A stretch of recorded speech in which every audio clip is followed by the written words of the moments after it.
मुंतसिम भारत के राजा मेरे ख्वाजा, अविभाजित भारत के राजा मेरे ख्वाजा। हमारे भारत की तकसीम हुई है, ख्वाजा का भारत थोड़ी बटा है।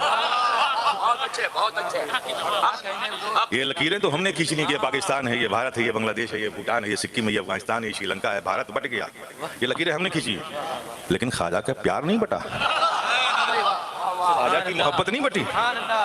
पाकिस्तान के भी राजा ख्वाजा है, बांग्लादेश के राजा भी ख्वाजा है, अफगानिस्तान के राजा भी ख्वाजा है, श्रीलंका के राजा। चूंकि हमारे ख्वाजा अब अविभाजित भारत के राजा कोई बांटना चाहे तो बांट भी नहीं सकता, नहीं बांट सकता। करते रहो कोशिश, ख्वाजा की मोहब्बत क्या निकालोगे। अब ये ख्वाजा यहाँ के थे, बोलो ना मेरे प्यारे, यहाँ के थे, बाहर से आए ना, संजर से आए है ना, ये तो मालूम है आपको। अच्छा आए तो क्या लेकर आए, आर्मी लेके आए थे, आर्मड डिवीजन तोपखाना लेकर आए थे, पेट्रियाट स्किट मिसाइल लेकर आए थे। क्या लेकर आए थे, सुपरसोनिक मिसाइल है, मैक 4 मैक 8 स्प्लिट की मिसाइलें लेकर आए थे। क्या लेकर आए थे, क्या लेकर आए थे, क्या लेकर आए थे, बोरियाए रुश्दो हिदायत लेकर आए थे, तन्हा आए थे।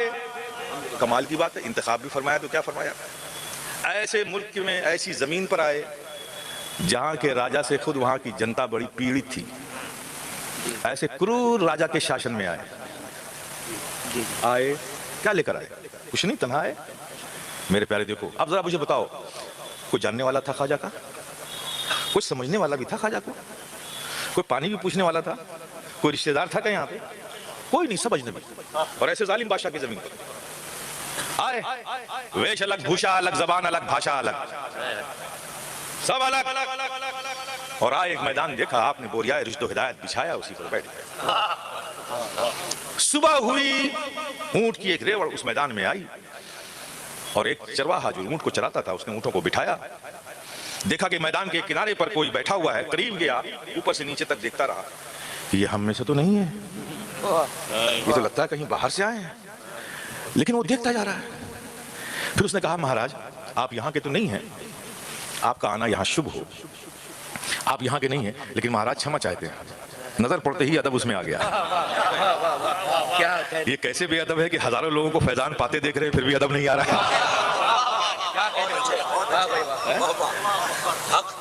कहा कि आप यहाँ के तो नहीं है, लेकिन क्षमा चाहते हैं, ये राजा के ऊंट के बैठने की जगह है, आपको थोड़ा कष्ट होगा, आप थोड़ा और दूर चले जाएं, वहां बैठ जाएं। अच्छा ऊंट बैठता है यहाँ पे, किस ऊंट को बिठाओगे, महाराज वो जो ऊंट खड़ा है उसकी जगह। अच्छा ऊंट की आदत होती है जहां जाके बैठते वहीं बैठते। अच्छा इसके बैठने की जगह, भाई अपनी जगह पे बैठ गया, यूं इशारा किया, ऊंट चलता हुआ आया, बैठ गया। शाम हुई, फिर वो चरवाहा आया, सारे ऊंटों को उठाया।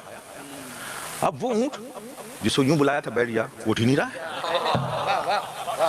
डंडे मारे नहीं उठा, गालियां बकी नहीं उठा, ठोकर मारी नहीं उठा। परेशान हो गया कि आज महल में जाऊंगा, ऊंट की काउंटिंग होगी, गिनती होगी, एक ऊंट कम होगा तो बादशाह तो सीधे सर उड़ा देगा। तो जाते ही साथ महाराज से कहा, महाराज पता नहीं क्या बात है कि सारे ऊंट को उठाया, उड़ गया, एक ऊंट आज उठता ही नहीं, बहुत कोशिश की, मैदान में बैठा हुआ। राजा ने पूछा कौन बिठाता था रोज, कहा महाराज मैं ही बिठाता था। कौन उठाता था, मैं उठाता था। लेकिन महाराज सुनिए सुनिए, वो जो ऊंट नहीं उठ रहा है ना, मैंने आज उसे नहीं बिठाया, मैंने नहीं उठाया, मैंने आलम ख्याल में उस ऊंट से पूछा, लात खाई उठा क्यों नहीं, रोज तो उठता था, डंडे खाए रोज तो उठता था, उठा क्यों नहीं, ठोकरें खाई रोज उठता था, उठा क्यों नहीं।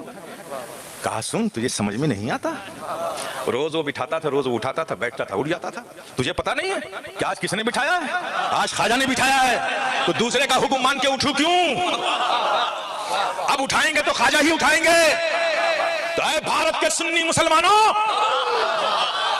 तुम खुद नहीं बने हो, तुम्हें बनाया है ख्वाजा ने, भारत की धरती पर बिठाया है ख्वाजा ने।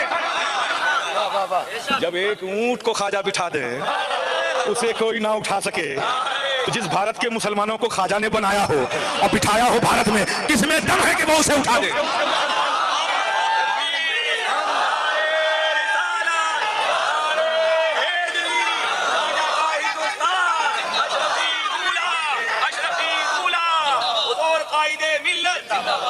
भारत के सुन्नी मुसलमानों, डरना नहीं,